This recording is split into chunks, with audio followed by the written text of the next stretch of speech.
ਸਤਿ ਸ਼੍ਰੀ ਅਕਾਲ ਜੀ ਦੋਸਤੋ, ਮੈਂ ਰਸ਼ਵਿੰਦਰ ਫਰੋਮ ਮਾਸਟਰ ਕਲਾਸਿਸ ਤੁਹਾਡਾ ਸਾਰਿਆਂ ਦਾ ਅੱਜ ਦੇ ਇਸ ਆਨਲਾਈਨ ਸੈਸ਼ਨ ਦੇ ਵਿੱਚ ਸਵਾਗਤ ਕਰਦਾ ਜੀ। ਕੰਪਿਊਟਰ ਫੰਡਾਮੈਂਟਲਸ ਤੇ ਡਿਸਕਸ਼ਨ ਆਪਣੀ ਚੱਲ ਰਹੀ ਸੀਗੀ, ਉਹਨੂੰ ਹੀ ਅੱਗੇ ਕੰਟੀਨਿਊ ਕਰਦਾ ਮੈਂ। ਇੱਕ ਲੈਕਚਰ ਆਲਰੇਡੀ ਆਪਾਂ ਇਹਦਾ ਕਰ ਚੁੱਕੇ ਹਾਂ ਕਵਰ, ਤੇ ਇਹਦਾ ਪਾਰਟ 2 ਰਹੇਗਾ ਕੰਪਿਊਟਰ ਫੰਡਾਮੈਂਟਲਸ ਦਾ। ਜਿਹੜਾ ਰਿਮੇਨਿੰਗ ਪੋਰਸ਼ਨ ਸੀ ਉਹਨੂੰ ਇਸ ਲੈਕਚਰ ਦੇ ਵਿੱਚ ਆਪਾਂ ਨੇ ਕਵਰ ਕਰਨਾ ਹੈ। ਤਾਂ ਦੇਖੋ, ਐਵੋਲਿਊਸ਼ਨ ਆਫ ਕੰਪਿਊਟਰਸ ਪੜ੍ਹੇ ਸਭ ਤੋਂ ਪਹਿਲਾਂ ਆਪਾਂ ਨੇ, ਠੀਕ ਹੈ। ਥੋੜ੍ਹਾ ਜਿਹਾ ਰੀਕੈਪ ਕਰਦੇ ਹਾਂ ਕਿ ਕੀ ਚੀਜ਼ਾਂ ਕਵਰ ਕਰੀਆਂ। ਫਿਰ ਦੇਖਿਆ ਕਿ ਅਵੈਕਸ ਤੋਂ ਸ਼ੁਰੂ ਹੁੰਦੇ ਸੀ ਆਪਾਂ, ਕਿ ਸਭ ਤੋਂ ਪਹਿਲਾਂ ਅਵੈਕਸ ਮੈਸੋਪੋਟਾਮੀਅਨਸ ਨੇ ਬਣਾਇਆ। ਫਿਰ ਨੇਪੀਅਰ ਲੌਗਸ ਬੋਨਸ 1617 'ਚ ਆਈਆਂ। ਫਿਰ ਪੈਸਕਲਾਈਨ ਨੇ ਆਪਣਾ 11 ਵਾਲਾ ਮਾਡਲ ਦਿੱਤਾ, ਜਿਹੜਾ ਐਡੀਸ਼ਨ ਸਬਟਰੈਕਸ਼ਨ ਕਰਦਾ ਸੀ ਕੈਰੀ ਦੇ ਨਾਲ 1642 ਦੇ ਵਿੱਚ। ਫਿਰ ਆਪਾਂ ਲਿਬਨਿਟਸ ਦਾ ਮਾਡਲ ਦੇਖਿਆ, ਜਿਹੜਾ ਮਲਟੀਪਲੀਕੇਸ਼ਨ ਡਿਵੀਜ਼ਨ ਕਰਨ ਲੱਗ ਗਿਆ ਸੀ ਪਰ ਰਿਪੀਟਡ ਐਡੀਸ਼ਨ ਦੇ ਥਰੂ। ਫਿਰ ਆਪਾਂ ਜੈਕਵਰਡ ਲੂਮ ਇੰਡਸਟਰੀਅਲ ਰੈਵੋਲਿਊਸ਼ਨ ਦੇ ਟਾਈਮ 'ਤੇ ਇੱਕ ਪ੍ਰੋਗਰਾਮੇਬਲ ਮਸ਼ੀਨ ਬਣਾਈ ਗਈ, ਜਿਹੜੀ ਕਾਟਨ ਵੀਵਿੰਗ ਦਾ ਕੰਮ ਕਰਦੀ ਸੀ ਆਟੋਮੈਟਿਕਲੀ ਪ੍ਰੋਗਰਾਮਡ ਹੋ ਕੇ। ਫਿਰ ਆਪਾਂ ਨੇ ਵੇਖਿਆ ਚਾਰਲਸ ਬੈਬੇਜ ਦੇ ਦੋਨਾਂ ਨੂੰ, difference engine as well as analytical engine ਨੂੰ। ਅਤੇ ਉਸ ਤੋਂ ਬਾਅਦ ਆਪਾਂ ਦੇਖਿਆ ਕਿ ਇਸ ਮਸ਼ੀਨ ਨੂੰ, ਐਨਾਲੀਟੀਕਲ ਇੰਜਨ ਨੂੰ ਯੂਜ਼ ਕਰਕੇ ਪ੍ਰੋਫੈਸਰ ਹਾਵਰਡ ਏਕਨ ਨੇ ਮਾਰਕ 1 ਮਸ਼ੀਨ ਬਣਾਈ। ਫਿਰ ਅਸੀਂ ਅੱਗੇ ਵੌਨ ਨਿਊਮਨ ਮਾਡਲ 'ਤੇ ਆਏ ਅਤੇ ਉਹਦੀ ਬੋਟਲਨੈਕ ਪ੍ਰੋਬਲਮ ਨੂੰ ਸਮਝਿਆ ਕਿ ਬੋਟਲਨੈਕ ਪ੍ਰੋਬਲਮ ਐਕਚੁਅਲ 'ਚ ਹੁੰਦੀ ਕੀ ਹੈ, ਅਤੇ ਉਸ ਦੌਰ ਦੇ ਵਿੱਚ ਕੁਝ ਬਣੇ ਹੋਏ ਕੰਪਿਊਟਰਾਂ ਬਾਰੇ ਆਪਾਂ ਨੇ ਚਰਚਾ ਕੀਤੀ ਸੀਗੀ। ਫਿਰ ਡਾਇਰੈਕਟ ਸਾਡੇ ਕੋਲ ਜਨਰੇਸ਼ਨਸ ਆ ਗਈਆਂ ਸੀ ਕਿ ਪਹਿਲੀ ਜਨਰੇਸ਼ਨ 'ਚ ਕੀ ਹੋਇਆ, ਕੀ ਟੈਕਨੋਲੋਜੀ ਸੀ। ਵੈਕਮ ਟਿਊਬ ਵਰਤੀ ਗਈ, ਫਿਰ ਇਹਨੂੰ ਰਿਪਲੇਸ ਕਰਤਾ ਸੀਗਾ ਬਾਅਦ ਦੇ ਵਿੱਚ ਜਾ ਕੇ ਟਰਾਂਜਿਸਟਰ ਨੇ। ਫਿਰ ਟਰਾਂਜਿਸਟਰਸ ਵੀ ਰਿਪਲੇਸ ਹੋ ਗਏ ਆਈਸੀ ਦੇ ਨਾਲ। ਆਈਸੀ 'ਚ ਵੀ ਵੱਖਰੀਆਂ small scale integration, medium scale, large scale, ਇਹ ਜਿਹੀਆਂ ਟੈਕਨੋਲੋਜੀਆਂ ਸੀ। Small scale, medium scale 3rd generation ਨੇ ਵਰਤੀ। ਅਤੇ ਜਿਹੜੀ ਮੇਰੀ 4th ਜਨਰੇਸ਼ਨ ਸੀ ਉਹਦੇ ਵਿੱਚ ਵੀ ਆਈਸੀ ਸੀਗੇ, ਬਟ ਉਹ ਆਈਸੀ ਬਹੁਤ ਛੋਟੇ ਹੋ ਗਏ ਅਤੇ ਐਜ਼ ਵੈਲ ਐਜ਼ ਉਹਦੇ ਨੰਬਰ ਆਫ ਕੰਪੋਨੈਂਟਸ ਬਹੁਤ ਵੱਧ ਗਏ, ਕਿਉਂਕਿ ਇਹਦੇ ਤੱਕ ਵੈਰੀ ਲਾਰਜ ਸਕੇਲ ਇੰਟੀਗ੍ਰੇਸ਼ਨ ਤੱਕ ਦੀ ਟੈਕਨੋਲੋਜੀ ਯੂਜ਼ ਹੋਣੀ ਸ਼ੁਰੂ ਹੋ ਗਈ ਸੀ। ਕੰਪਿਊਟਰ ਨੈਟਵਰਕਸ, ਮੈਮਰੀਆਂ ਵੱਡੀਆਂ ਹੋ ਗਈਆਂ, ਹੋਰ ਕਿੰਨੇ ਕੰਸੈਪਟ, ਪੀਕੋ ਸੈਕਿੰਡਸ ਤੱਕ ਸਪੀਡ ਪਹੁੰਚ ਗਈ। ਇਹ ਸਾਰੇ ਚੀਜ਼ਾਂ ਇਹਦੇ ਵਿੱਚ ਪੋਸੀਬਲ ਹੋਈਆਂ। ਅਤੇ ਲਾਸਟ ਜਨਰੇਸ਼ਨ, ਜਿਹੜੀ 5ਵੀਂ ਜਨਰੇਸ਼ਨ ਆਪਾਂ ਦੇਖੀ ਸੀ, ਉਹਦੇ ਵਿੱਚ ਪੈਰਲਲ ਪ੍ਰੋਸੈਸਿੰਗ, ਸੁਪਰ ਕੰਡਕਟੀਵਿਟੀ ਹੋ ਗਈ, ਜਾਂ ਮੈਂ ਕਹਿ ਲਵਾਂ ਆਰਟੀਫਿਸ਼ੀਅਲ ਇੰਟੈਲੀਜੈਂਸ। ਇਹ ਸਾਰੀਆਂ ਚੀਜ਼ਾਂ ਜੋ ਹਾਲੇ ਤੱਕ ਸਟਿਲ ਡਿਵਲਪਮੈਂਟ ਫੇਜ਼ ਦੇ ਵਿੱਚ ਨੇ, ਇਹ ਚੀਜ਼ਾਂ ਸੀਗੀਆਂ 5th ਜਨਰੇਸ਼ਨ ਦੇ ਅੰਦਰ। ਹੁਣ ਮੈਂ ਅੱਗੇ ਚੱਲਦਾ। ਅੱਜ ਦਾ ਆਪਣਾ ਜਿਹੜਾ ਲੈਕਚਰ ਇੱਥੋਂ ਸ਼ੁਰੂ ਹੁੰਦਾ ਹੈ, that is on the types of computer. ਸਭ ਤੋਂ ਪਹਿਲਾਂ ਟਾਈਪਸ ਆਫ ਕੰਪਿਊਟਰ, ਕਿੰਨੇ ਤਰ੍ਹਾਂ ਦੇ ਕੰਪਿਊਟਰ ਹੋ ਸਕਦੇ ਨੇ। ਐਨਾਲੌਗ ਹੋ ਸਕਦੇ ਨੇ, ਡਿਜੀਟਲ ਹੋ ਸਕਦੇ ਨੇ, ਹਾਈਬ੍ਰਿਡ ਹੋ ਸਕਦੇ ਨੇ। ਐਨਾਲੌਗ ਜਾਂ ਡਿਜੀਟਲ ਦੀ ਗੱਲ ਕਰਦੇ ਹਾਂ, ਕਿਉਂਕਿ ਡਿਜੀਟਲ ਦਾ ਜ਼ਮਾਨਾ। ਡਿਜੀਟਲ ਦੇ ਵਿੱਚ ਮਾਈਕਰੋ, ਮਿਨੀ, ਮੇਨ ਫਰੇਮ ਅਤੇ ਸੁਪਰ ਕੰਪਿਊਟਰ, ਆਹ 4 ਮੇਨ ਕੈਟੇਗਰੀਜ਼ ਨੇ ਜਿਹੜੀਆਂ ਅੱਜ ਕੱਲ੍ਹ ਸਾਡੇ ਕੰਪਿਊਟਰ ਪਾਏ ਜਾਂਦੇ ਨੇ ਹੁਣ ਦੇ ਟਾਈਮਾਂ ਦੇ ਵਿੱਚ। ਤਾਂ ਇਹਨਾਂ ਨੂੰ ਇੱਕ ਇੱਕ ਕਰਕੇ ਪੜ੍ਹਦੇ ਹਾਂ। ਸਭ ਤੋਂ ਪਹਿਲਾਂ ਡਿਜੀਟਲ ਕੰਪਿਊਟਰਸ ਤੋਂ ਹੀ ਸ਼ੁਰੂ ਹੁੰਦੇ ਹਾਂ। ਹੁਣ ਦੇਖੋ, ਇੱਕ ਚੀਜ਼ ਪਹਿਲਾਂ ਆਪਾਂ ਸਮਝਦੇ ਹਾਂ, ਇੱਥੇ ਸਪੇਸ ਜ਼ਿਆਦਾ ਉਰੇ ਬਣਾਉਣਾ ਮੈਂ, ਕਿ ਐਨਾਲੌਗ ਅਤੇ ਡਿਜੀਟਲ 'ਚ ਕੀ ਫ਼ਰਕ ਹੁੰਦਾ। ਐਨਾਲੌਗ ਐਂਡ ਡਿਜੀਟਲ ਦੋਨਾਂ 'ਚ ਫ਼ਰਕ ਕੀ ਹੈ, ਪਹਿਲਾਂ ਇਸ ਗੱਲ ਨੂੰ ਸਮਝਦੇ ਹਾਂ। ਹੁਣ ਮੈਂ ਇੱਕ ਸਿਗਨਲ ਬਣਾਇਆ, ਜਿਹੜਾ ਇਹਨੂੰ ਦੇਖਿਓ, ਆਹ ਮੇਰੇ ਕੋਲ ਇੱਕ ਐਨਾਲੌਗ ਸਿਗਨਲ ਹੈ। ਇੱਕ ਮੈਂ ਸਿਗਨਲ ਬਣਾਇਆ, ਇਹ ਮੇਰੇ ਕੋਲ ਹੈਗਾ ਡਿਜੀਟਲ ਸਿਗਨਲ। ਕੀ ਫ਼ਰਕ ਹੈ ਦੋਨਾਂ 'ਚ।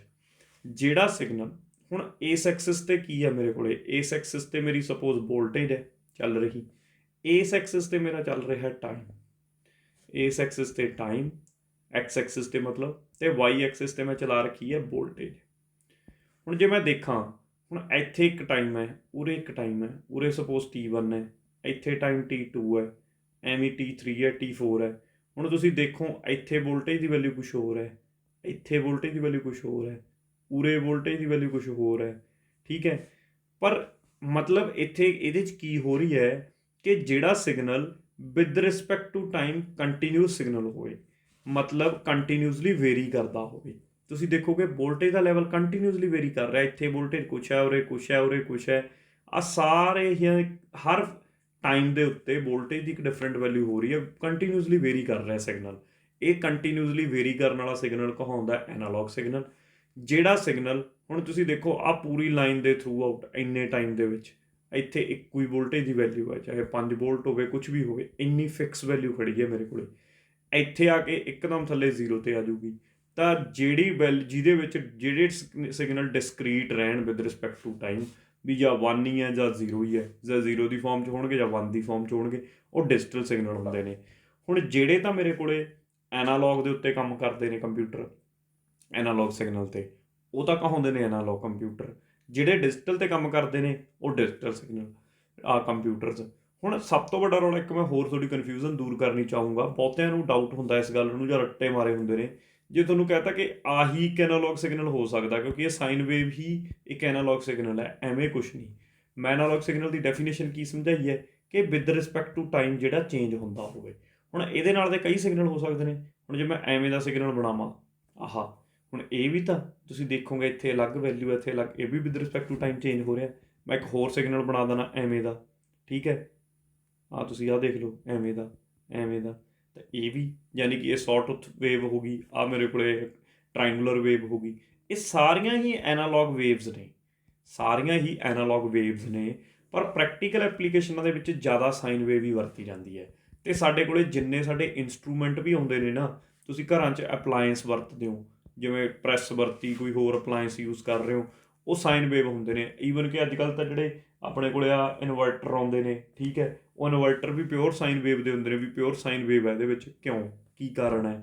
ਦੇਖੋ, ਇਹਦਾ ਇੱਕ ਬੜਾ ਸਿੰਪਲ ਜਿਹਾ ਕਾਰਨ ਹੈ, ਪ੍ਰੈਕਟੀਕਲ ਕਾਰਨ ਹੈ ਕਿ ਜਿਹੜੀ ਨਾ ਇਹ ਸਾਈਨ ਵੇਵ ਹੈ, ਇਹ ਬਾਕੀ ਕਮਿਊਨੀਕੇਸ਼ਨ ਸਿਸਟਮਸ ਨਾਲ ਇੰਟਰਫੇਅਰ ਨਹੀਂ ਕਰਦੀ।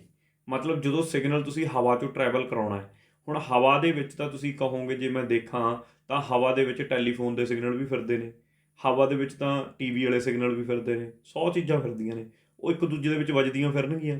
ਹੁਣ ਜੇ ਆਹ ਸਿਗਨਲ ਇਹਦੇ ਵਿੱਚ ਟਕਰਾਊਗਾ, ਕੋਈ ਟੈਲੀਫੋਨ 'ਤੇ ਗੱਲ ਕਰ ਰਿਹਾ, ਉਹਨੂੰ ਕੁਝ ਹੋਰ ਹੀ ਸੁਣਨਾ ਜਾਂ ਆਵਾਜ਼ ਨਹੀਂ ਕਲੀਅਰ ਸੁਣੂਗੀ, ਇਹਨੂੰ ਅਸੀਂ ਕਹਿ ਦਿੰਦੇ ਹਾਂ ਇੰਟਰਫੇਰੈਂਸ, ਵੀ ਇੱਕ ਦੂਜੇ ਦੇ ਵਿੱਚ ਇੰਟਰਫੇਰੈਂਸ ਹੋਣੀ। ਸਾਈਨ ਵੇਵ ਦੀ ਪ੍ਰੈਕਟੀਕਲੀ ਇਹ ਚੀਜ਼ ਚੈੱਕ ਕੀਤੀ ਗਈ ਹੈ ਅਤੇ ਮੈਥੇਮੈਟਿਕਲੀ ਇਸ ਗੱਲ ਨੂੰ ਪ੍ਰੂਵ ਵੀ ਕੀਤਾ ਜਾ ਚੁੱਕਿਆ ਹੈ ਕਿ ਸਾਈਨ ਵੇਵ ਦੀ, ਜੇ ਆਪਾਂ ਐਨਾਲੌਗ ਸਿਗਨਲ ਸਾਈਨ ਵੇਵ 'ਚ ਹੀ ਵਰਤੀਏ ਇਨਸਟੈਡ ਆਫ ਦਿਸ ਟਰਾਇੰਗੂਲਰ, ਇਹ ਸੌਟੂਥ ਵੇਵ, ਇਹਦੀ ਸਭ ਤੋਂ ਘੱਟ ਇੰਟਰਫੇਰੈਂਸ ਹੈ, ਕਿਸੇ 'ਚ ਇੰਟਰਫੇਅਰ ਨਹੀਂ ਕਰਦਾ। ਇਸ ਕਰਕੇ ਪ੍ਰੈਕਟੀਕਲੀ ਵੀ ਜਦੋਂ ਤੁਸੀਂ ਹਰ ਜਗ੍ਹਾ ਦੇਖਦੇ ਹੋ, ਇਹੀ ਚੀਜ਼ ਬਣੀ ਹੁੰਦੀ ਹੈ, ਕਿਉਂਕਿ ਇਹਦੇ ਨਾਲ ਹੀ ਸਾਰੀਆਂ ਕੈਲਕੂਲੇਸ਼ਨਾਂ ਹੋਈਆਂ ਹੋਈਆਂ ਨੇ, ਇਹਦੇ ਨਾਲ ਹੀ ਸਭ ਕੁਝ ਹੋਇਆ ਹੋਇਆ।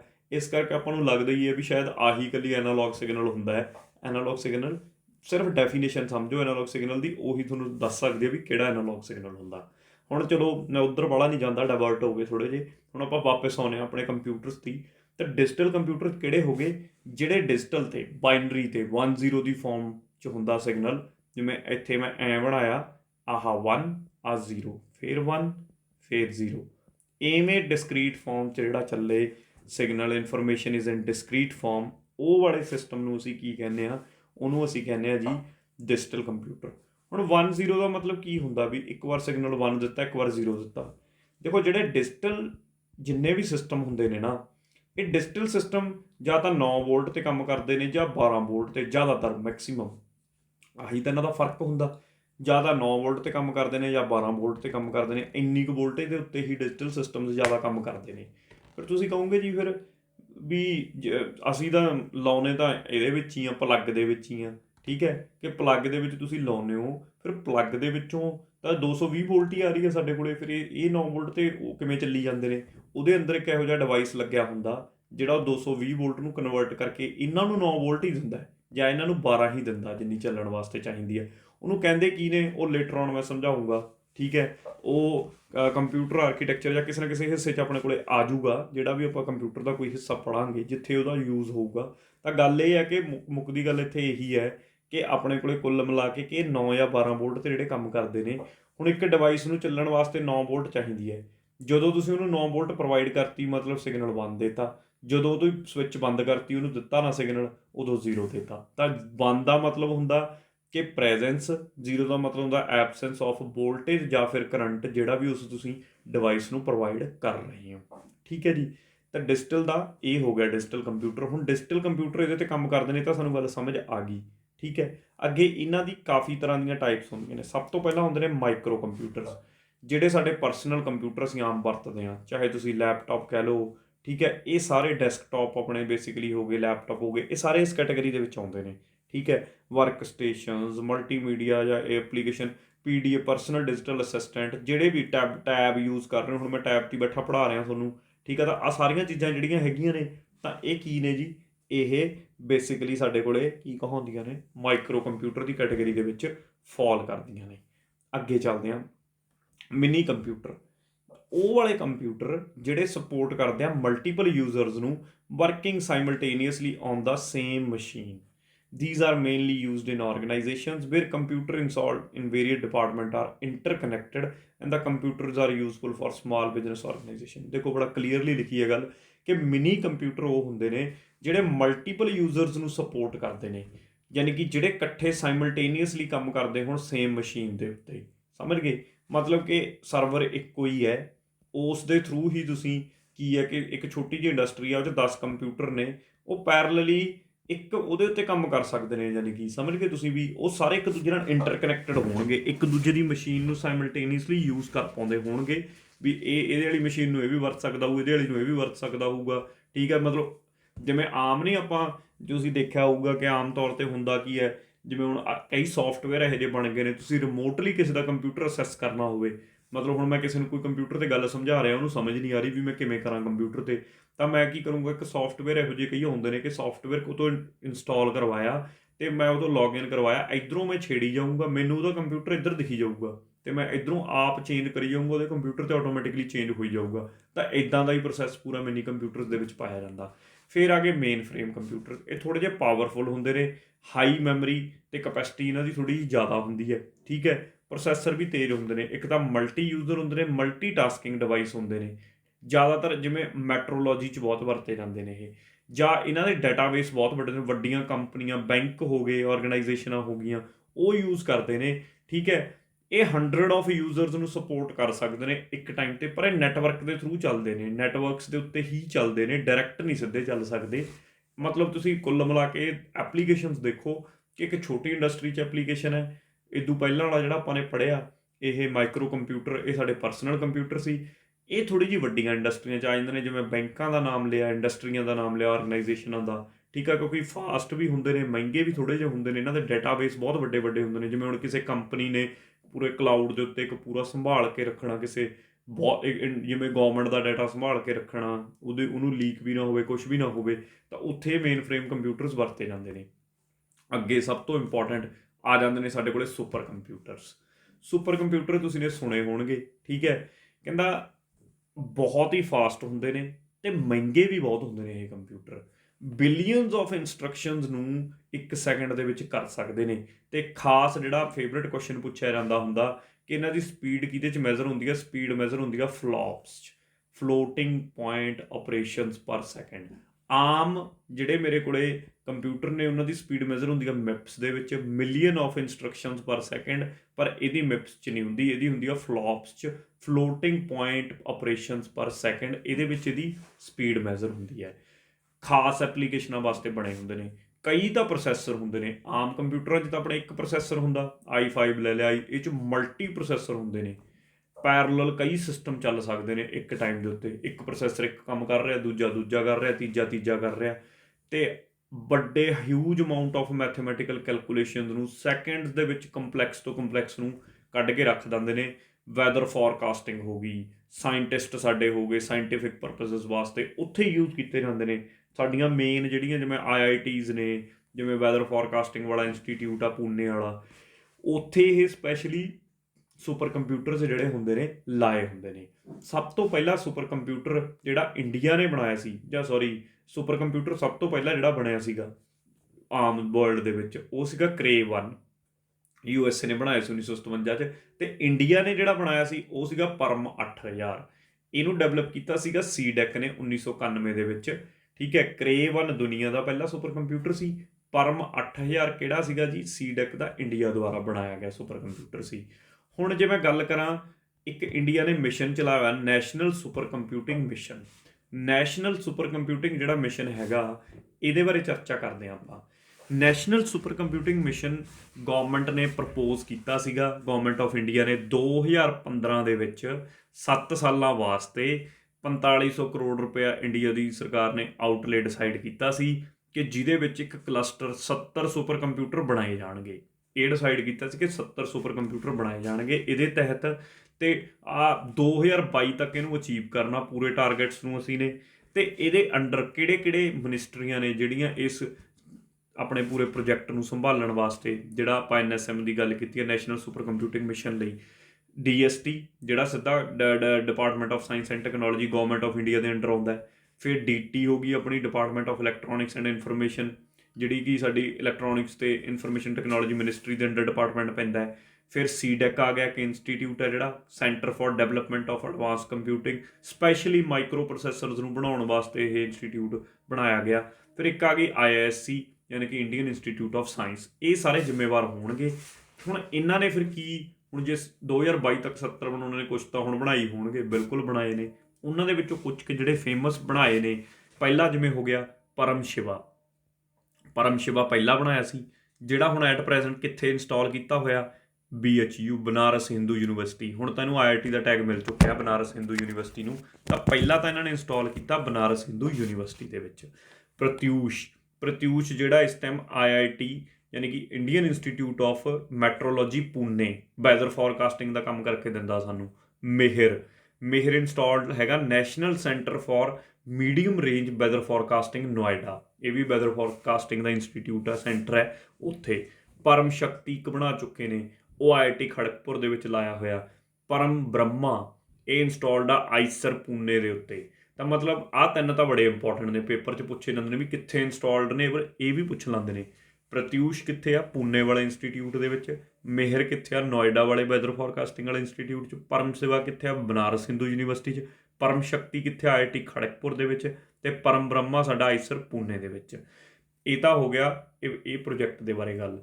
ਇੱਕ ਦੁਨੀਆ ਦੇ ਵਿੱਚ ਹੋਰ ਪ੍ਰੋਜੈਕਟ ਚੱਲਦਾ ਜਿਹਨੂੰ ਕਹਿੰਦੇ ਨੇ ਟੌਪ 500 ਪ੍ਰੋਜੈਕਟ ਕੀ ਹੈ ਵੈਸੇ ਤਾਂ ਇਹ 'ਚ ਕੀ ਹੈ ਕਿ ਹਰ 6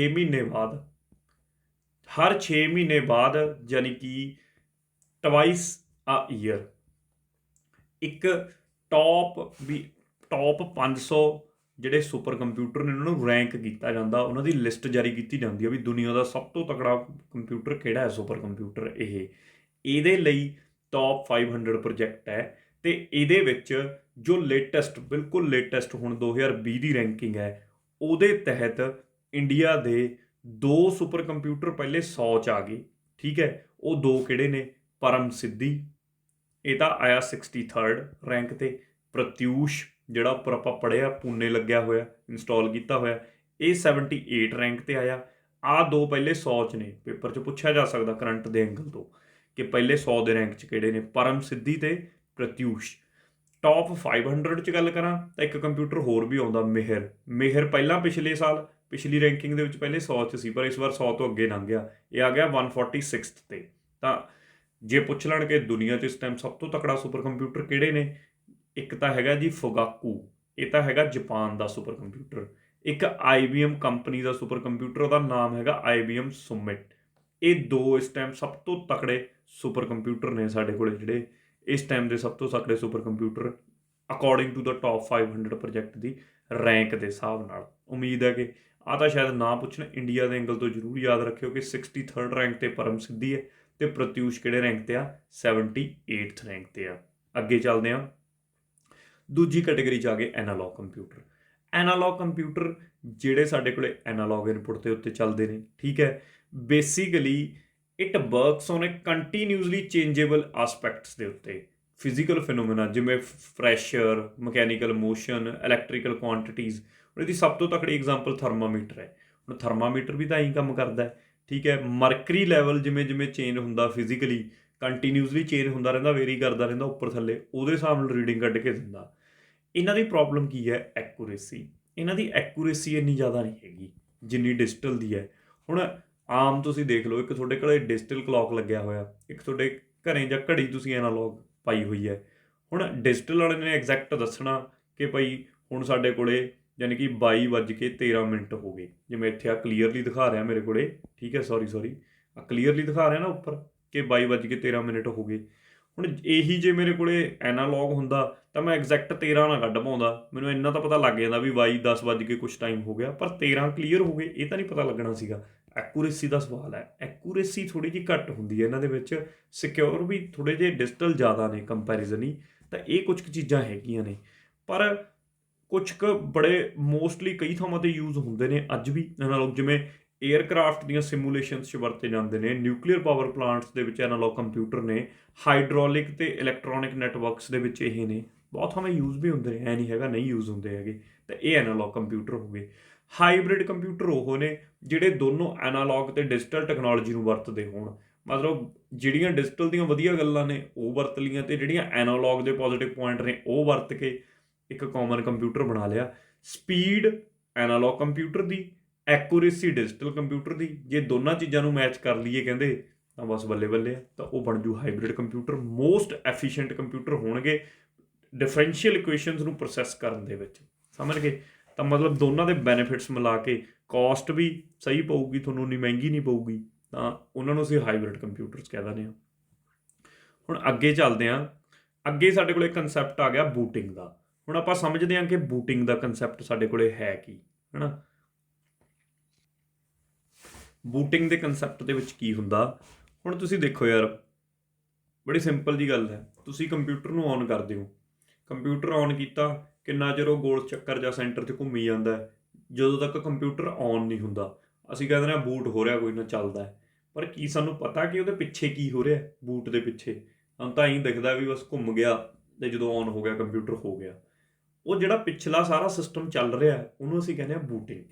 ਉਹਦੇ ਪਿੱਛੇ ਹੁੰਦਾ ਕੀ ਹੈ?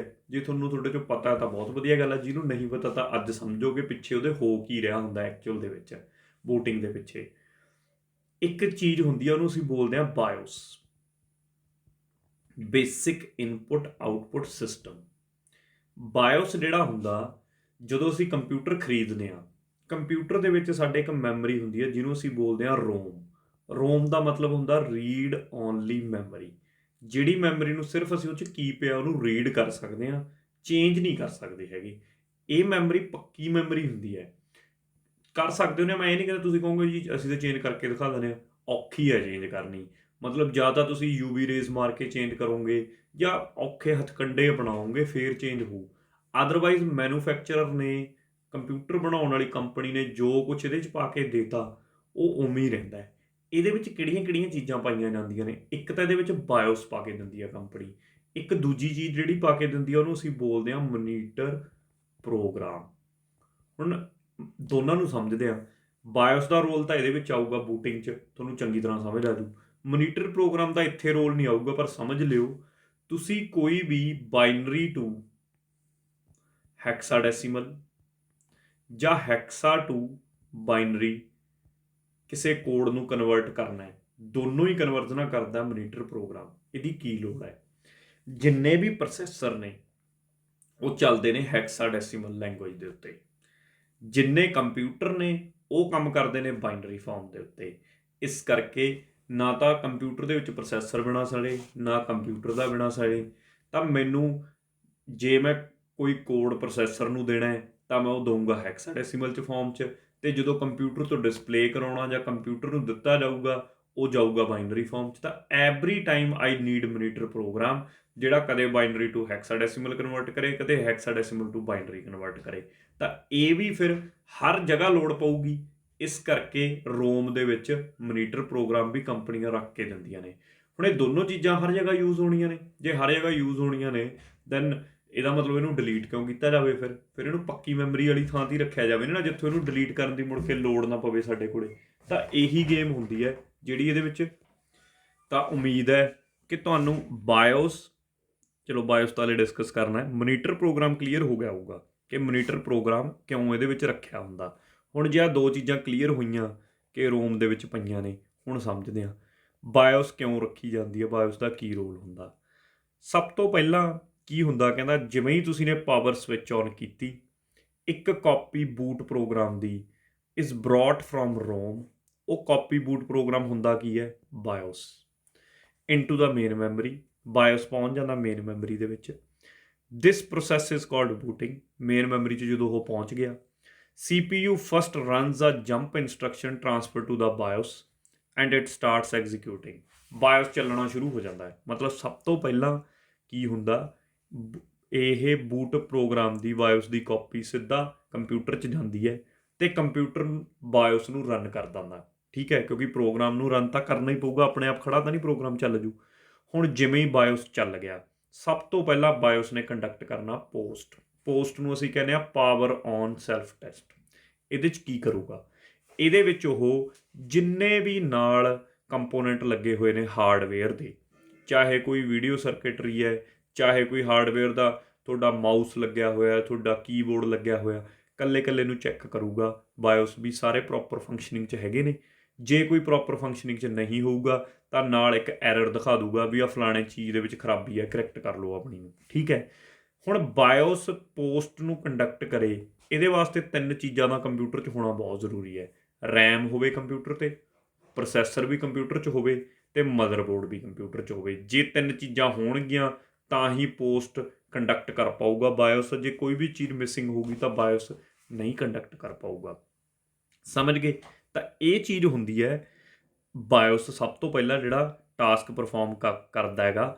ਫਿਰ ਉਦੋਂ ਬਾਅਦ ਕੀ ਹੁੰਦਾ ਮੇਰੇ ਕੋਲੇ ਅੱਗੇ ਜਾ ਕੇ, ਹੁਣ ਉਦੋਂ ਬਾਅਦ ਜਦੋਂ ਉਹਨੇ ਇਹ ਪ੍ਰੋਸੈਸ ਸਾਰਾ ਚਲਾਤਾ ਪੂਰੇ ਦਾ ਪੂਰਾ, ਜਿਹਨੂੰ ਆਪਾਂ ਕਿਹਾ ਪੋਸਟ ਕਰਨ ਤੋਂ ਬਾਅਦ ਦੂਜਾ ਕੰਮ ਹੁੰਦਾ ਉਹਦਾ ਆਪਰੇਟਿੰਗ ਸਿਸਟਮ ਨੂੰ ਲੱਭਣਾ। ਆਪਰੇਟਿੰਗ ਸਿਸਟਮ ਕੀ ਹੁੰਦਾ? ਜਿਵੇਂ ਸਾਡੀ ਵਿੰਡੋਜ਼, ਤੁਸੀਂ ਨੇ ਵਿੰਡੋਜ਼ ਚੜਾਈ ਹੋਊਗੀ, ਹੁਣ ਉਹਨੇ ਵਿੰਡੋਜ਼ ਐਗਜ਼ੀਕਿਊਟ ਕਰਨੀ ਹੈ, ਵਿੰਡੋਜ਼ ਨੂੰ ਚਲਾਉਣਾ ਹੈ ਤਾਂ ਕਿ ਵਿੰਡੋਜ਼ ਚੱਲ ਕੇ ਕੰਪਿਊਟਰ ਔਨ ਹੋ ਸਕੇ। ਉਹ ਵਿੰਡੋਜ਼ ਨੂੰ ਲੱਭਦਾ ਪੂਰੇ ਕੰਪਿਊਟਰ 'ਚ, ਘੁੰਮਦਾ ਸਾਰੀ ਕੰਪਿਊਟਰ ਦੀ ਮੈਮਰੀ ਦੇ ਵਿੱਚ ਬਾਇਓਸ ਵੀ ਕਿੱਥੇ ਹੈ, ਵਿੰਡੋ ਕਿੱਥੇ ਹੈ, C ਡਰਾਈਵ 'ਚ ਹੈ, D ਡਰਾਈਵ 'ਚ ਹੈ, ਕਿੱਥੇ ਰੱਖੀ ਹੋਈ ਹੈ। ਫਿਰ ਜਿਵੇਂ ਹੀ ਉਹ ਵਿੰਡੋਜ਼ 'ਤੇ ਪਹੁੰਚਦਾ ਹੈ ਉੱਥੇ ਜਾ ਕੇ ਚੈੱਕ ਕਰਦਾ 3 ਫਾਈਲਸ, MS-DOS, IOSIS ਅਤੇ command.com। ਜੇ ਤਾਂ ਤਿੰਨੋਂ ਫਾਈਲਸ ਚੰਗੀ ਹਾਲਾਤ ਦੇ ਵਿੱਚ, ਐਗਜ਼ੀਕਿਊਟ ਹੋਣ ਵਾਲੇ ਹਾਲਾਤ ਦੇ ਵਿੱਚ ਤੁਹਾਡੇ ਆਪਰੇਟਿੰਗ ਸਿਸਟਮ ਦੇ ਵਿੱਚ ਪਈਆਂ ਨੇ, ਫਿਰ ਤਾਂ ਉਹਨੇ ਨਾਲ ਦੀ ਨਾਲ ਚੱਕ ਕੇ ਆਪਰੇਟਿੰਗ ਸਿਸਟਮ ਨੂੰ ਰੈਮ 'ਚ ਠੋਕਣਾ ਅਤੇ ਰੈਮ ਨੇ ਸਿੱਧਾ ਰੈਮ ਦੇ ਵਿੱਚੋਂ ਐਗਜ਼ੀਕਿਊਟ ਹੋ ਜਾਣਾ ਅਤੇ ਐਗਜ਼ੀਕਿਊਟ ਹੋ ਕੇ ਨਾਲ ਦੀ ਨਾਲ ਤੁਹਾਡਾ ਕੰਪਿਊਟਰ ਹੋ ਜਾਣਾ ਔਨ। ਅਤੇ ਜੇ ਇਹਨਾਂ ਦੇ ਵਿੱਚੋਂ ਇੱਕ ਵੀ ਫਾਈਲ ਜਾਂ ਤਾਂ ਕਰਪਟ ਹੈ ਜਾਂ ਮਿਸਿੰਗ ਹੈ, ਉਹਨੇ ਨਾਲ ਦੀ ਨਾਲ ਕਹਿ ਦੇਣਾ ਜੀ ਵੀ ਤੁਹਾਡੀ ਫਲਾਣੀ ਫਾਈਲ ਮਿਸਿੰਗ ਹੈ, ਤੁਹਾਨੂੰ ਵਿੰਡੋ ਰਿਪੇਅਰ ਕਰਨ ਦੀ ਲੋੜ ਆ, ਤੁਹਾਡਾ ਕੰਪਿਊਟਰ ਹੀ ਨਹੀਂ ਔਨ ਹੋਊਗਾ। ਜਦੋਂ ਅਸੀਂ ਕਹਿੰਦੇ ਨਾ ਵਿੰਡੋ ਉੱਡ ਗਈ, ਉਹ ਉੱਡਣ ਦਾ ਮਤਲਬ ਇਹੀ ਹੁੰਦਾ ਇਹਨਾਂ ਤਿੰਨਾਂ ਦੇ ਵਿੱਚੋਂ ਕੋਈ ਇੱਕ ਫਾਈਲ ਸਕਿਪ ਹੋ ਜਾਂਦੀ ਹੈ ਜਾਂ ਇੱਕ ਤੋਂ ਵੱਧ ਵੀ ਫਾਈਲ ਸਕਿਪ ਹੋ ਸਕਦੀ ਹੈ।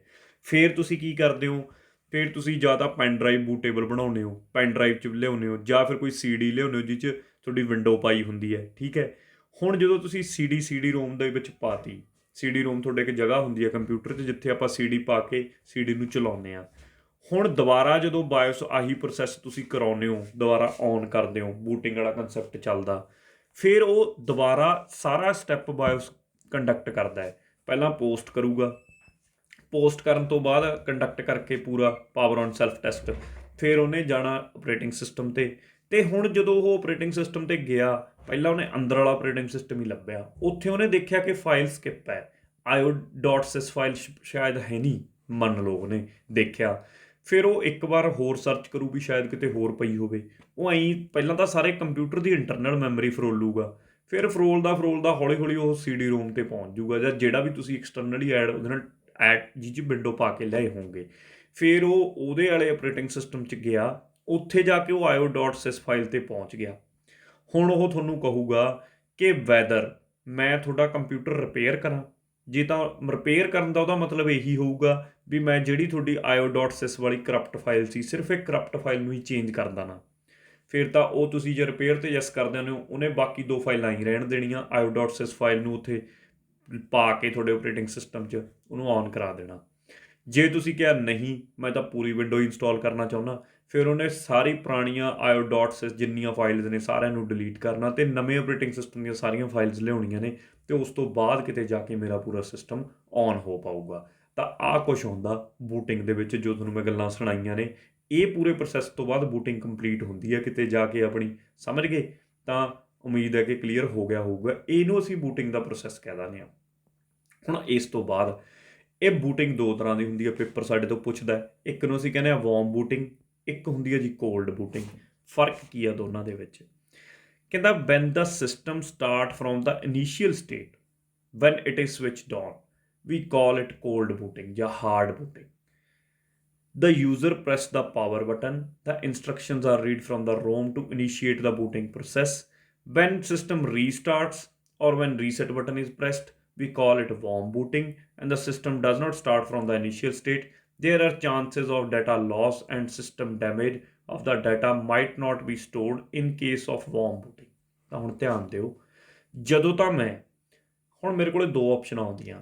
ਇੱਕ ਤਾਂ ਮੈਂ ਮੇਰੇ ਕੰਪਿਊਟਰ ਨੂੰ ਸਵਿਚ ਆਫ ਕਰਕੇ, ਮਤਲਬ ਕੰਪਿਊਟਰ ਦੀ ਪਾਵਰ ਉੱਥੇ ਆਉਂਦੀ ਹੈ ਨਾ ਮੇਰੇ ਕੋਲ ਵੀ ਇਹਨੂੰ ਪਾਵਰ ਆਫ ਕਰ ਦਈਏ, ਇਹਦੀ ਤੁਹਾਡੇ ਸ਼ਟ ਡਾਊਨ ਦੀ ਆਪਸ਼ਨ ਆਉਂਦੀ ਹੈ, ਤੁਸੀਂ ਨੇ ਸ਼ਟ ਡਾਊਨ ਕਰਕੇ ਉਦੋਂ ਬਾਅਦ ਮੈਂ ਪਿੱਛੋਂ ਪਲੱਗ ਵੀ ਬੰਦ ਕਰਤਾ, ਪਾਵਰ ਆਫ ਕਰਤੀ, ਦੁਬਾਰਾ ਪਾਵਰ ਔਨ ਕੀਤੀ, ਕੰਪਿਊਟਰ ਚੱਲਿਆ, ਉਹਨੇ ਬੂਟਿੰਗ ਕੀਤੀ ਪੂਰੀ ਦੀ ਪੂਰੀ ਪ੍ਰੋਸੈਸ ਨੂੰ, ਅਤੇ ਉਦੋਂ ਬਾਅਦ ਬੂਟਿੰਗ ਤੋਂ ਬਾਅਦ ਇਨੀਸ਼ੀਏਟ ਹੋਇਆ ਤੁਹਾਡਾ ਪ੍ਰੋਸੈਸ। ਉਹਨੂੰ ਤਾਂ ਅਸੀਂ ਕਹਿੰਦੇ ਹਾਂ ਕੋਲਡ ਬੂਟਿੰਗ ਜਾਂ ਹਾਰਡ ਬੂਟਿੰਗ। ਦੂਜਾ ਸਿਸਟਮ ਕੀ ਹੁੰਦਾ, ਇੱਕ ਵਿੱਚ ਹੀ ਆਪਸ਼ਨ ਹੁੰਦੀ ਹੈ ਰੀਸਟਾਰਟ ਕਰਨ ਦੀ, ਕਿ ਕੀ ਮੈਂ ਰੀਸਟਾਰਟ ਕਰਦਾ ਦੁਬਾਰਾ ਸ਼ੁਰੂ ਤੋਂ। ਜਿਵੇਂ ਤੁਹਾਡੇ ਕੋਲ ਆਪਸ਼ਨ ਹੁੰਦੀ ਹੈ ਨਾ, ਤੁਸੀਂ ਦੇਖਦੇ ਹੋ, ਤੁਸੀਂ ਅਪਡੇਟ ਵੀ ਕਰਦੇ ਹੋ, ਉਹ ਕਹਿੰਦਾ ਹੁੰਦਾ ਵੀ ਰੀਸਟਾਰਟ ਕਰ ਦਈਏ ਇਹਨੂੰ।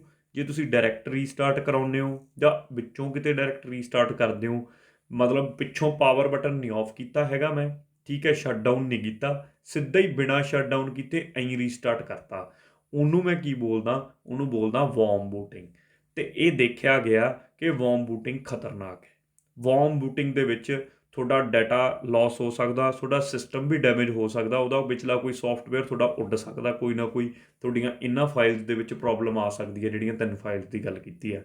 ਇਸ ਕਰਕੇ ਰეკਮੈਂਡ ਕੀਤਾ ਜਾਂਦਾ ਕਿ ਹਾਰਡ ਬੂਟਿੰਗ ਹੀ ਹੋਣੀ ਚਾਹੀਦੀ ਆ, ਯਾਨੀ ਕਿ ਤੁਹਾਡੀ cold booting is good, warm booting ਬਹੁਤੀ ਚੰਗੀ ਨਹੀਂ ਹੁੰਦੀ। ਸਮਝ ਗਏ ਜੀ? ਕਿਉਂ ਨਹੀਂ ਹੁੰਦੀ ਹੁਣ ਤੁਸੀਂ ਪੁੱਛੋਗੇ, ਕਿਉਂਕਿ ਵਾਰਮ ਬੂਟਿੰਗ ਦੇ ਵਿੱਚ ਪੋਸਟ ਕੰਡਕਟ ਨਹੀਂ ਕੀਤਾ ਜਾਂਦਾ। This is the technical reason ਕਿਉਂ ਵਾਰਮ ਬੂਟਿੰਗ ਨੂੰ ਅਸੀਂ ਨਹੀਂ ਪ੍ਰੈਫਰ ਕਰਦੇ, ਹਾਰਡ ਬੂਟਿੰਗ ਨੂੰ ਪ੍ਰੈਫਰ ਕਰਦੇ ਹਾਂ, ਕਿਉਂਕਿ ਪੋਸਟ ਜਿਹੜਾ ਪਾਵਰ ਔਨ ਸੈਲਫ ਟੈਸਟ ਹੈ, ਇਹ ਕੰਡਕਟ ਹੀ ਨਹੀਂ ਕੀਤਾ ਜਾਂਦਾ ਇਹਦੇ ਵਿੱਚ। ਠੀਕ ਹੈ ਜੀ? ਤਾਂ ਇਹ ਕੁਝ ਗੱਲਾਂ ਨੇ, ਟੈਕਨੀਕਲ ਗੱਲਾਂ ਜਿਹੜੀਆਂ ਤੁਸੀਂ ਯਾਦ ਰੱਖਣੀਆਂ ਨੇ ਅਤੇ ਆਪਣੇ ਵਾਸਤੇ ਇੰਪੋਰਟੈਂਟ ਵੀ ਨੇ। ਅਤੇ ਅੱਗੇ ਚੱਲਦੇ ਹਾਂ, ਕੁਝ ਕੁ IT ਗੈਜਟਸ ਦਾ ਹਿਸਾਬ ਕਿਤਾਬ ਦੇਖ ਲੈਂਦੇ ਹਾਂ, ਜਿਹੜੇ ਅੱਜ ਕੱਲ੍ਹ ਆਪਣੇ ਚੱਲ ਰਹੇ ਨੇ ਵਾਧੂ, ਹੈ ਨਾ। ਸਭ ਤੋਂ ਪਹਿਲਾਂ ਸਮਾਰਟ ਵਾਚ 360 IT ਗੈਜਟ। ਠੀਕ ਹੈ, ਸਮਾਰਟ ਵਾਚ ਕਿੰਨੀਆਂ ਆ ਗਈਆਂ ਨੇ, ਠੀਕ ਹੈ, ਹਰ ਇੱਕ ਹੱਥ 'ਤੇ ਬੰਨੀ ਫਿਰਦਾ ਮੈਨੂੰ ਲੱਗਦਾ ਅੱਜ ਕੱਲ੍ਹ ਤੁਸੀਂ ਦੇਖੋਗੇ, ਕਿਉਂਕਿ MI ਦੀ ਅਲੱਗ ਆਉਂਦੀ ਹੈ, ਠੀਕ ਹੈ, ਜਿਹੜੇ ਥੋੜ੍ਹੇ ਜਿਹੇ ਬਾਹਲੇ ਉਹ ਨੇ ਉਹ ਐਪਲ ਦੀਆਂ ਲਈ ਫਿਰਦੇ ਨੇ, ਠੀਕ ਹੈ, ਉਦੋਂ ਛੋਟੇ ਬ੍ਰਾਂਡ ਵੀ ਕੱਢੀ ਜਾਂਦੇ ਨੇ। ਆਹ ਇੱਕ ਮੈਂ ਫੋਟੋ ਜੀ ਲਾਈ ਹੈ, ਜਿਹਨੂੰ ਦੇਖ ਕੇ ਆਪਾਂ ਅੰਦਾਜ਼ਾ ਲਾ ਸਕਦੇ ਹਾਂ। ਹੁਣ ਇਹਦੇ 'ਤੇ ਕਿੰਨੀਆਂ ਐਪਲੀਕੇਸ਼ਨਸ ਦੇਤੀਆਂ ਸਾਨੂੰ। ਤੁਸੀਂ ਐਥਲੀਟ ਇਹਨੂੰ ਯੂਜ਼ ਕਰਦੇ ਨੇ, ਠੀਕ ਹੈ, ਆਪਣਾ ਹਾਰਟ ਰੇਟ ਚੈੱਕ ਕਰਨ ਲਈ, ਕਿੰਨੇ ਕਦਮ ਅੱਜ ਮੈਂ ਚੱਲਿਆ, ਲੋਕ ਕੰਪੀਟੀਸ਼ਨ ਲੜਦੇ ਨੇ ਵੀ ਮੈਂ ਰਿਕਾਰਡ ਤੋੜਨਾ, ਅੱਜ ਮੈਂ ਇੰਨੇ ਕਦਮ ਚੱਲਿਆ, ਚਲੋ ਕਿਸੇ ਬਹਾਨੇ ਹੀ ਸਹੀ ਵੋਕ ਵੂਕ ਤਾਂ ਕਰਦੇ ਨੇ, ਹੋਰ ਨਹੀਂ ਤਾਂ ਐਸੇ ਬਹਾਨੇ ਸੀ ਵੀ ਮੈਂ ਕਿਸੇ ਦਾ ਰਿਕਾਰਡ ਤੋੜਨਾ ਹੈ, ਵੀ ਉਹ ਇੰਨੇ ਕਦਮ ਚੱਲਿਆ, 15,000 ਤਾਂ ਮੈਂ 20,000 ਕਦਮ ਚੱਲਣਾ ਗਾ। ਤਾਂ ਐਥਲੀਟਸ ਵਾਸਤੇ ਬਹੁਤ ਯੂਜ਼ਫੁਲ ਨੇ। ਫਿਰ ਕਿੰਨੀਆਂ ਹੀ ਐਪਲੀਕੇਸ਼ਨਾਂ ਨੇ ਇਹਨਾਂ ਦੀਆਂ। ਤੁਸੀਂ ਫੋਨ ਨਾਲ ਕਨੈਕਟ ਹੋ ਜਾਂਦੀਆਂ ਨੇ, ਕੋਈ ਫੋਨ ਤੁਹਾਨੂੰ ਆ ਰਿਹਾ, ਤੁਹਾਡੀ ਘੜੀ 'ਚ ਹੀ ਦਿਖ ਜੂਗਾ, ਮੈਸੇਜ ਇਹਦੇ ਵਿੱਚ ਹੀ ਡਿਸਪਲੇ ਕਰ ਸਕਦੇ ਹੋ, ਫੋਨ ਕੱਢਣ ਦੀ ਲੋੜ ਨਹੀਂ ਹੈਗੀ। ਮਤਲਬ ਉਲਟਾ ਹੁੰਦਾ ਜਾ ਰਿਹਾ ਜ਼ਮਾਨਾ। ਪਹਿਲਾਂ ਕੀ ਸੀਗਾ ਕਿ ਘੜੀਆਂ ਵਿਚਾਰੀਆਂ ਗਾਇਬ ਹੋ ਗਈਆਂ ਸੀਗੀਆਂ, ਕਿਉਂਕਿ ਫੋਨ ਆ ਗਏ, ਲੋਕਾਂ ਨੇ ਫੋਨ 'ਚ ਹੀ ਟਾਈਮ ਦੇਖ ਲੈਂਦੇ ਸੀ, ਘੜੀ ਬੰਨ੍ਹ ਕੇ ਕੀ ਕਰਨਾ। ਹੁਣ ਮੈਨੂੰ ਲੱਗਦਾ ਜੇ ਘੜੀਆਂ ਇਹੋ ਜਿਹੀਆਂ ਹੀ ਚੱਲ ਪਈਆਂ ਕਿਤੇ, ਦੁਬਾਰਾ ਘੜੀਆਂ 'ਚ ਹੀ ਨੇ ਸਭ ਕੁਛ ਹੋ ਜੇ, ਫੋਨ ਲੋਕ ਲੈਣੇ ਛੱਡ ਦੇਣ। ਠੀਕ ਹੈ, ਦੇਖੋ ਆਉਂਦਾ ਤਾਂ ਹੈਗਾ, ਜਿੱਦਾਂ ਕਹਿੰਦੇ ਆ ਨਾ ਵੀ ਪਹਿਲਾਂ ਸਾਈਕਲਾਂ 'ਤੇ ਸਾਰੇ ਚੱਲਦੇ ਸੀ, ਹੁਣ ਮੁੜਿਆ ਲੋਕ ਸਾਈਕਲਾਂ ਦੀ, ਹਰ ਇੱਕ ਦੇ ਘਰੇ ਸਾਈਕਲ ਖੜ੍ਹੇ ਨੇ 2-2। ਚਲੋ ਸਾਈਕਲਾਂ ਦੇ ਸਟਾਈਲ ਬਦਲ ਗਏ ਅੱਜ ਕੱਲ੍ਹ ਦੇ ਜ਼ਮਾਨੇ ਦੇ ਨਾਲ, ਪਰ ਜ਼ਮਾਨਾ ਪੁੱਠੀ ਗਿਣਤੀ ਵੱਲ ਨੂੰ ਬਦਲਿਆ, ਵੀ ਉਹੀ ਚੀਜ਼ਾਂ ਹੋਣ ਲੱਗ ਗਈਆਂ ਜੋ ਪਹਿਲਾਂ ਹੁੰਦੀਆਂ ਸੀ ਸਾਡੇ ਵੱਲ। ਤਾਂ ਚਲੋ ਇਹ ਤਾਂ ਮਜ਼ਾਕ ਦੀ ਗੱਲ ਮਜ਼ਾਕ 'ਚ ਰਹੀ। ਤਾਂ ਇਹ ਪਹਿਲਾ IT ਗੈਜਟ, ਜਿਵੇਂ ਸਮਾਰਟ ਵਾਚ, ਕਿੰਨੀਆਂ ਕੈਪੇਬਿਲਿਟੀਜ਼ ਨੇ ਇਹਦੇ ਵਿੱਚ, ਹੈ ਨਾ। Message notification, GPS navigation, calendar synchronize ਕੀਤਾ ਜਾ ਸਕਦਾ, ਬਲੂਟੁੱਥ ਕਨੈਕਟਡ ਹੁੰਦੇ ਆ ਇਹ, ਤਾਂ ਇੰਟਰਨੈਟ ਸਭ ਕੁਛ ਅਸੈਸ ਇਹਦੇ ਵਿੱਚ ਹੁੰਦਾ, ਤਾਂ ਐਪਲੀਕੇਸ਼ਨਾਂ ਵੀ ਆਪਾਂ ਦੇਖ ਲਈਆਂ। ਤਾਂ ਇਹ ਮੇਰਾ ਪਹਿਲਾ IT ਗੈਜਟ ਹੋ ਗਿਆ। ਗੂਗਲ ਗਲਾਸ ਤੁਸੀਂ ਨੇ ਦੇਖੀ ਹੋਊਗੀ, ਵਰਚੁਅਲ ਇਨਵਾਇਰਮੈਂਟ ਕ੍ਰੀਏਟ ਕਰ ਦਿੰਦੀ ਹੈ, ਇਹਦੀ ਸਾਈਡ 'ਤੇ ਜਿਹੜੀ ਆ ਪੱਟੀ ਜਿਹੀ ਲੱਗੀ ਹੋਈ ਹੈ, ਬੜੀ ਮਸ਼ਹੂਰ ਹੋਈ ਹੈ। ਵੀਅਰੇਬਲ ਹੈ, ਵੋਇਸ ਕੰਟਰੋਲਡ ਹੈ, ਐਂਡਰੋਇਡ ਡਿਵਾਈਸ ਹੈ, ਦੈਟ ਰਿਜ਼ੈਂਬਲਸ ਕਿਸੇ ਆਈ ਗਲਾਸ ਵਾਂਗੂ ਦਿਖਦਾ। It displays information directly in user field of vision. Google glass offers an augmented reality experience by using visual, audio and location based inputs to provide the relevant information। ਜਿਵੇਂ ਹੁਣ ਮੈਂ ਫਰਜ਼ ਕਰੋ ਤੁਸੀਂ airport 'ਤੇ ਗਏ, ਏਅਰਪੋਰਟ 'ਤੇ ਤੁਸੀਂ ਕੁਝ ਵਿਜ਼ੂਅਲਾਈਜ਼ ਕੀਤਾ, ਠੀਕ ਹੈ, ਵੀ ਤੁਸੀਂ ਚਾਹੁੰਦੇ ਹੋ ਮੈਂ ਆਹ ਫਲਾਣੀ ਫਲਾਈਟ, ਮੈਂ ਜੇ ਇੱਧਰ ਨੂੰ ਜਾਣਾ ਅਤੇ ਉਹ ਫਲਾਈਟ ਦੀ ਇਨਫੋਰਮੇਸ਼ਨ ਮੇਰੇ ਸਾਹਮਣੇ ਆ ਜਾਏ, ਡਿਸਪਲੇ ਹੋ ਜੇ। ਤਾਂ ਮਤਲਬ ਉਹੀ ਚੀਜ਼ ਤੁਹਾਡੇ ਕੋਲ ਵਿਜ਼ੂਅਲ ਆਡੀਓ ਫੋਰਮ ਦੇ ਵਿੱਚ, ਰਿਐਲਿਟੀ ਦੇ ਵਿੱਚ ਉਹ ਇਨਫੋਰਮੇਸ਼ਨ ਤੁਹਾਡੇ ਅੱਖ ਦੇ ਸਾਹਮਣੇ ਆ ਜੂਗੀ ਇਹਦੇ ਨਾਲ। ਮਤਲਬ ਐਡੀ ਤਕੜੀ ਚੀਜ਼ ਹੈ ਇਹ ਡਿਵਾਈਸ ਹੈ, ਠੀਕ ਹੈ। ਜਿਵੇਂ ਦਿੱਤਾ ਹੀ ਹੈ, ਏਅਰਪੋਰਟ 'ਤੇ ਜਾਂਦੇ ਹੋ, user could automatically receive your flight status information. User can also control the device manually through voice commands and touchpad।